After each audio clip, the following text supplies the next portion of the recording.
Congress party వచ్చిన అప్పటి నుంచి కూడా ఇప్పటి వరకు మనం ఏమేమి చేసినాము, ఏమేమి మీరు పొందినారనేది ప్రతి ఒక్కరికి తెలుసు. కాంగ్రెస్ పార్టీ వస్తే 6 గ్యారెంటీ ఇవ్వడం జరిగింది. ఆ గ్యారెంటీలో ఇంచుమించు 5 వరకు కూడా పూర్తి చేయడం జరిగింది. ముఖ్యంగా మహిళా శక్తులకి మరి ప్రమాణం చేసిన 2 రోజులకే మన ముఖ్యమంత్రి రేవంత్ రెడ్డి గారు కూడా ఫ్రీ చేయడం జరిగింది. గ్యాస్ కూడా 500లకే కొన్ని అవకతవకలు ఉండొచ్చు, అవి మరి మీరు అందరూ మున్సిపాలిటీకి పోతే అవి కూడా సరిచేసి ఇవ్వడం జరుగుతుంది.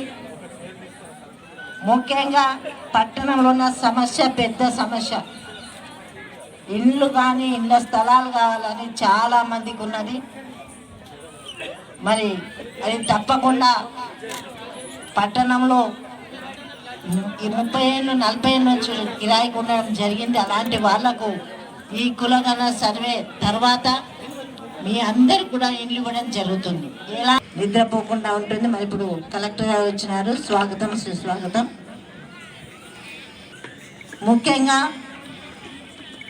ఈ రోజుల్లో తెలంగాణ రాష్ట్రంలో చెప్పిన మాటలు ఏంటియో మీ అందరికీ తెలుసు. 10 ఏళ్ళు వాళ్ళు చేసిన పనులు, మరి సంవత్సరం లోపలనే కాంగ్రెస్ పార్టీ వచ్చినాక మరి ఎలాంటి అభివృద్ధి అనేది మీ అందరికీ తెలిసిందే. ఉద్యోగాల విషయానికి వస్తే మరి టీచర్స్ చాలామంది కూడా అయ్యిండ్రు మరి మన సంగారెడ్డిలో కూడా. అలాగే కొన్ని ఉద్యోగాలు కూడా ఇవ్వడం జరిగింది. ముఖ్యంగా ఉద్యోగాలతో పాటు ఇచ్చుకుంటూ అలా ఇంకా కూడా ఉద్యోగాలు రాని వాళ్ళకు కూడా తప్పకుండా అవకాశం కల్పించే పనిలో మన కాంగ్రెస్ పార్టీ ఉన్నది. దేశంలోనే తెలంగాణ అనేది ఒక తలమానికంగా కనిపించాలని రైతు బంధు కూడా పట్టణంలో ఎవరికి లేకపోవచ్చు ఇబ్బంది, కానీ రైతు బంధు కూడా 2 లక్షల వరకు తప్పకుండా అయిన వాళ్ళకి 2,50,000 అయింది. ఇంకా 2 లక్షల పైన ఉన్న వాళ్ళకు కూడా తప్పకుండా 2 లక్షలు అయ్యే విధంగా కూడా మరి మన సీఎం గారు చెప్పడం జరిగింది. మీ అందరూ కూడా టీవీలో పేపర్లో చూస్తూ ఉన్నారు. ఏది ఏమైనా ఈ వారోత్సవాలు చేసుకుంటున్నంటే ఒక పండగలాగా, పండగ ఎందుకు చేసుకుంటాం, పాడి పంటలతో ఎట్లా వస్తుందో అలాగే ప్రభుత్వంలో పథకాలు కూడా అలాగే వస్తున్నాయి. కాబట్టి ఈ సంవత్సరం మనం గడుపుకున్నాం. ముఖ్యంగా మహిళా శక్తి అనే కార్యక్రమాన్ని తెలంగాణ రాష్ట్ర ప్రభుత్వం ప్రారంభించడం జరిగింది. మరి దీని కింద మహిళలు సొంతంగా ఎంటర్‌ప్రెన్యూర్‌షిప్ యూనిట్స్ ఏర్పాటు చేసుకొని ఆదాయం పెంపొందించుకునే కార్యక్రమాలు చేపట్టడానికి వివిధ రకాలైన అవేర్నెస్ యాక్టివిటీస్ అన్నీ కూడా టేకప్ చేయడం జరిగింది. ఇంతవరకు కూడా చాలామంది మహిళలు ముందుకొచ్చి క్యాంటీన్స్ ఏర్పాటు చేస్తున్నారు, ఈవెంట్ మేనేజ్మెంట్స్ ఏర్పాటు చేస్తున్నారు. సో ఈ ఇందిరా మహిళా శక్తి పథకం కింద మహిళలందరూ కూడా ఇంకా కూడా ముందుకొచ్చి మీరు యూనిట్స్ ఏర్పాటు చేయవలసిందిగా ఈ రోజున కోరుతున్నాను. మీకు కావాల్సిన సహాయము, ట్రైనింగ్ అంతా కూడా అందించడం జరుగుతుంది. కాబట్టి ఇంకా కూడా మీరు మంచి ఆదాయం పెంపొందించుకునే కార్యక్రమాలు చేపట్టాలని కూడా తెలియజేస్తున్నాను. అలానే ఈరోజు సంగారెడ్డి పట్టణంలో మనం ఈ కార్యక్రమాలు చేసుకుంటున్నాము. మరి పట్టణానికి సంబంధించి కూడా పట్టణాభివృద్ధిలో ఇక్కడ ఉన్న అందరూ కూడా మీరు భాగస్వాములు కావాలి. పట్టణం అభివృద్ధి చెందాలంటే అందరూ కూడా పాలు పంచుకుంటేనే మన పట్టణం అనేది అభివృద్ధి చెందుతుంది.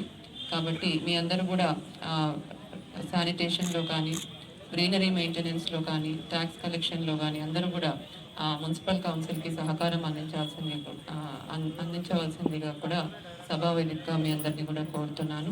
సో మరొకసారి కూడా అందరికీ కూడా శుభాకాంక్షలు తెలియజేస్తూ సెలవు తీసుకుంటాం. అందరం చూసినాం, ప్రభుత్వం వచ్చిన తర్వాత, ప్రభుత్వం వచ్చిన తర్వాత, ముఖ్యమంత్రి రేవంత్ రెడ్డి ముఖ్యమంత్రి అయిన తర్వాత వారి ఆధ్వర్యంలో జరిగినటువంటి కార్యక్రమాలన్నింటినీ ప్రజలకు అనుసంధానంగా తీసుకుపోయే విధంగా ఈ సంవత్సరం జరిగింది. దీనికి ప్రజలు ప్రతి అంశంలో కూడా పెద్ద ఎత్తున తోడ్పాటు చేయడం జరిగింది.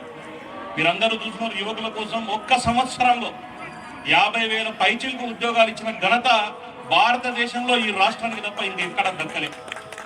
గత 10 ఏళ్లలో టీఆర్ఎస్ ప్రభుత్వంలో ఉన్నప్పుడు 10 సంవత్సరాల్లో కూడా వాళ్ళు 1,00,000 ఉద్యోగాలు దాటియలేకపోయినారు. కానీ ఈరోజు 52,000 ప్రభుత్వ ఉద్యోగాలు ఇచ్చింది అంటే అది ఓన్లీ కాంగ్రెస్ పార్టీకి, రేవంత్ రెడ్డి సర్కార్కి మాత్రమే చెల్లిందని మీ అందరికీ తెలియజేస్తా ఉన్నాం. 500 రూపాయలు ఇస్తామని మాట ఇచ్చినాం, మాట నిలబెట్టుకుంటామని మీ అందరికీ తెలియజేస్తా ఉన్నాం. 1 సంవత్సరంలో ఖచ్చితంగా పింఛన్లు ఇస్తామని మాట ఇచ్చినాం. 4,000 రూపాయల పింఛన్లు కూడా అతి త్వరలో చేయబోతున్నామని కూడా మీ అందరికీ తెలియజేస్తా ఉన్నాం. మీ అందరికీ తెలుసు, గత ప్రభుత్వంలో 7 లక్షల కోట్ల రూపాయలు అప్పులు చేసిండ్రు. 7 లక్షల కోట్ల రూపాయలు అప్పు చేస్తే తెలంగాణ ప్రభుత్వం మీద ఆ 7 లక్షల కోసం కేవలం మనం కట్టిన కిస్తు 60,000 కోట్ల రూపాయలు, అంటే 59,509 కోట్ల రూపాయలు కేవలం మన ఈ సంవత్సరంలో కట్టిన కిస్తు. అంటే వాళ్ళు చేసిన 7 లక్షల కోట్లకి 60,000 కోట్ల రూపాయలు, దాదాపు 60,000 కోట్ల రూపాయలు. అంటే ఈరోజు మహిళలకు ఇవ్వాల్సిన 2,500 రూపాయల పథకం అయిపోతుండే, అదేవిధంగా 4,000 రూపాయల పింఛన్ కూడా అయిపోతుండే. దాంతోపాటు ఇంకా ఎన్నో పథకాలు చేసుకోవడానికి అవకాశం ఉండే. దొరికినవి దొరకని విధంగా ఎట్లా దొరికితే అట్లా అడ్డదిడ్డంగా రాష్ట్రాన్ని పరిపాలన చేసి ఈ 10 ఏళ్లలో సర్వనాశనం చేసింది. కాబట్టి ఈరోజు ఆ భారం అంతా మీ మీద పడుతుంది. మీ మీద పడ్డ భారాన్ని ఈరోజు కిస్తుల రూపంగా కడుతున్నది రేవంత్ రెడ్డి గారి సర్కార్ అని మీ అందరికీ తెలియజేస్తా ఉన్నాం. రైతులకు ఎప్పుడు రుణమాఫీ ఇస్తానని ఒకప్పుడు కాంగ్రెస్ హయాంలో చేసినాం, మళ్ళీ 2 లక్షల రుణమాఫీ చేసిన మాట ఇచ్చినాం, సంవత్సరం లోపు చేసి తీరినాం. దాంతోపాటు వచ్చే సంవత్సరం వచ్చే ఏడాదినే 7,500 రూపాయల రుణమాఫీ ఏదైతే చేస్తామని చెప్తున్నామో రేపు 9వ తారీఖు లోపు మన ముఖ్యమంత్రి రేవంత్ రెడ్డి గారి చేతుల మీదుగా అది కూడా కార్యక్రమం చేయబోతుంది. విద్యార్థులకు కూడా ఇంటిగ్రేటెడ్ స్కూల్స్ ని ఏర్పాటు చేస్తున్నాం. ఏదైతే కార్పొరేట్ హైదరాబాద్ లో స్కూళ్ళు ఉన్నాయో అటువంటి కార్పొరేట్ స్కూల్ ఏదైతే ఉందో దానికి ఏమాత్రం తగ్గకుండా ప్రతి నియోజకవర్గంలో ఇంటిగ్రేటెడ్ బీసీ, ఎస్సీ, మైనారిటీ ప్రతి ఒక్క రంగానికి సంబంధించిన ఎవరైనా 2,600 మంది విద్యార్థులు ఆ నియోజకవర్గంలో ఉండే ప్రతి ఒక్కరు కూడా ఒక బ్రహ్మాండమైన హైదరాబాద్ లో ఒక ఎమ్మెల్యేలో లేకపోతే ఒక పెద్ద ధనవంతుల పిల్లలు ఏ విధంగా చదువుతారో అటువంటి విధంగా ఈరోజు ప్రతి ఒక్క పిల్లోడికి ఎటువంటి తారతమ్యం లేకుండా చదివించాలన్న ఆలోచనతోన ఈరోజు ప్రతి నియోజకవర్గంలో ఇంటిగ్రేటెడ్ స్కూల్ని కూడా ఏర్పాటు చేస్తున్నాం. దానికి రాబోయే రోజుల్లో స్పోర్ట్స్ యూనివర్సిటీని తయారు చేసినాం. మీ అందరికీ తెలుసు, ఈ 10 ఏళ్లలో స్పోర్ట్స్ అనేది లేకుండా నిర్వీర్యం చేసారు. స్పోర్ట్స్ యూనివర్సిటీని తీసుకొస్తున్నాం, స్పోర్ట్స్ స్కూల్స్ ని పెంచుతున్నాం, అకాడమీలను తయారు చేస్తున్నాం, కొత్త అకాడమీలను తీసుకొస్తున్నాం. దాంతోపాటు గతంలో ఉండే విధంగా హాస్టళ్లను కూడా మరీ పునరుద్ధరిస్తున్నాం.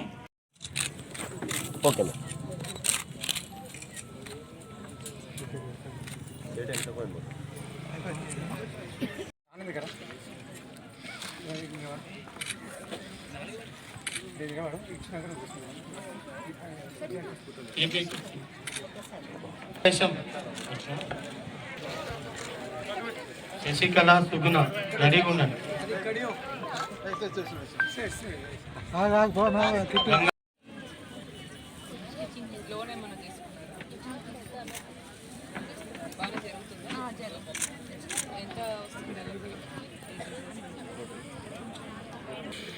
ఎంత